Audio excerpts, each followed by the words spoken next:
एक गरीब किसान की कहानी। जो मुस्कुरा रहा है उसे दर्द ने पाला होगा, जो चल रहा है उसके पांव में छाला होगा। बिना संघर्ष के इंसान चमक नहीं सकता, जो जलेगा उसी दिए में उजाला होगा। संघर्ष क्यों बचे संघर्ष से? संघर्ष ही तो जीवन की आत्मा है। जितना कठिन संघर्ष होगा उतनी ही शानदार जित होगी। एक बार एक किसान भगवान से बहुत ही नाराज हो गया।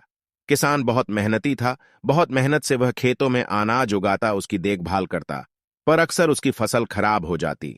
कभी सूखा पड़े आ जाता, कभी बाढ़ आ जाती, कभी तेज धूप, कभी आंधी, कोई न कोई कारण बन ही जाता कि उसकी फसल खराब हो जाती। एक दिन वह किसान गुस्से में आसमान की ओर देखकर भगवान से कहा, हे ईश्वर, आपको लोग सर्वज्ञाता मानते हैं कि आप सब जानते हैं, कहते हैं कि आपके इच्छा के बिना एक भी पत्ता नहीं हिलता, पर मुझे तो लगता है कि आप छोटी सी छोटी बात भी नहीं जानते। आपको तो यह भी नहीं पता कि खेती बाड़ी कैसे करते हैं। अगर आप जानते होते तो हर समय जो 12 आंधी और तूफान आते हैं वो कभी नहीं आते। आप नहीं जानते कि कितना नुकसान उठाना पड़ता है हम किसानों को। यदि आप मेरे हाथ में यह शक्ति दे दे कि जैसा मैं चाहूं वैसा मैं मौसम कर दूं, फिर आप देखना मैं अन्य के भंडार लगा दूंगा। भगवान इस किसान के तीखे वाक्य सुनकर मुस्कुरा रहे थे और वह किसान के सामने प्रकट होकर बोले, मैं आज से तुझे यह शक्ति देता हूं कि तुम अपनी खेतों पर तुम्हारी जैसी इच्छा ही तुम वैसा मौसम कर दोगे। मैं बिल्कुल भी दखल नहीं दूंगा, तुम्हारी इच्छा से सब कुछ होगा। किसान बहुत खुश हो गया। किसान ने गेहूं की फसल अपनी खेतों में बोई। जब उसे लगा कि खेतों को धूप चाहिए तो खेतों को धूप मिले, जब पानी बरसना चाहिए तभी पानी बरसा। आधी तूफान 12 कुछ भी उसने अपने खेतों पर आने नहीं दिया। किसान के खेत में इस वर्ष ऐसी फसल हुई जैसी कभी नहीं हुई थी। हरी भरी लहलहाती फसल। मन ही मन वह बहुत खुश हो गया और सोचने लगा, अब सबूत के साथ दिखाऊंगा भगवान को कि इसे कहते हैं शक्ति का सही उपयोग। मेरी सफलता देखकर उन्हें अपनी नियम जरूर बदलने पड़ेंगे। कुछ दिन गुजरे, फसल कटने को तैयार हो गए। किसान बहुत उत्सुकता के साथ फसल को काटने लगा, पर जैसे ही उसकी नजर गेहूं की बालियों पर गया तो उसने अपना सिर पिट लिया और वह रोने चिल्लाने लगा। गेहूं की एक भी बाली के अंदर गेहूं का दाना नहीं था, सारी बालियां अंदर से खाली थीं। किसान बहुत दुखी हो गया। उसने भगवान को रोते हुए फिर पुकारा, हे प्रभु, तुमने ये मेरे साथ क्या किया? क्या तुमने मुझे कोई सजा दी? भगवान बोले, पुत्र, ये तो होना ही था।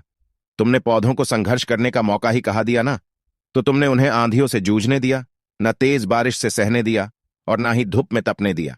एक भी चुनौती का सामना तुमने उन्हें नहीं करने दिया, इसीलिए सारे पौधे अंदर से खोखले रह गए। जब आंधी, तूफान, तेज बारिश और धूप पड़ती है, तभी ये पौधा अपने अस्तित्व को बचाने के लिए संघर्ष करते हैं, और इसी संघर्ष से एक बल पैदा होता है जिसमें शक्ति होती है, ऊर्जा होती है। और यही ऊर्जा पूर्ति तेरे गेहूं के दानों की तरह जो नहीं फूटी, तूने उन्हें कठिन परिस्थितियों से गुजरने ही नहीं दिया जहां उनके अस्तित्व का जन्म होता। सारे बालियां इसीलिए खाली है, इसमें एक भी गेहूं का दाना इसलिए नहीं है क्योंकि तुमने अपने पौधों को संघर्ष कराया ही नहीं। याद रखिए, स्वर्ण में सवर्णीय आभा तभी आती है जब वह आग में तपने, गलने और हथौड़े से पीटने जैसे संघर्षों से गुजरता है। कोयले का टुकड़ा हीरा तभी बनता है जब वह उच्च दाब और उच्च ताप की मुश्किल परिस्थितियों से गुजरता है। इसी तरह यदि हमारी जिंदगी में कोई संघर्ष ही ना हो, कोई चुनौती ही ना हो, तो हम भी गेहूं की बालियों की तरह खोखले रह जाएंगे। कोई अस्तित्व नहीं होगा हमारा। विपरीत परिस्थितियां, चुनौतियां, समस्याएं हमें और अधिक निखारती है। यदि जीवन में कठिन परिस्थितियां और चुनौतियां आए तो घबराना मत, बल्कि सामना करना। विश्वास करना कि आप और अधिक निखर जाओगे और अधिक मजबूत बन जाओगे। किसी ने कितना सही कहा है, जिंदगी जीना आसान नहीं होता। बिना संघर्ष कोई महान नहीं होता। जब तक न पड़ी डीडे हथौड़े की चोट, तब तक पत्थर भी भगवान नहीं होता। अगर आपको वीडियो से कुछ सीख मिली हो तो प्लीज वीडियो को लाइक और चैनल को सब्सक्राइब जरूर करें। मिलते हैं किसी नई कहानी के साथ, तब तक के लिए बाय बाय।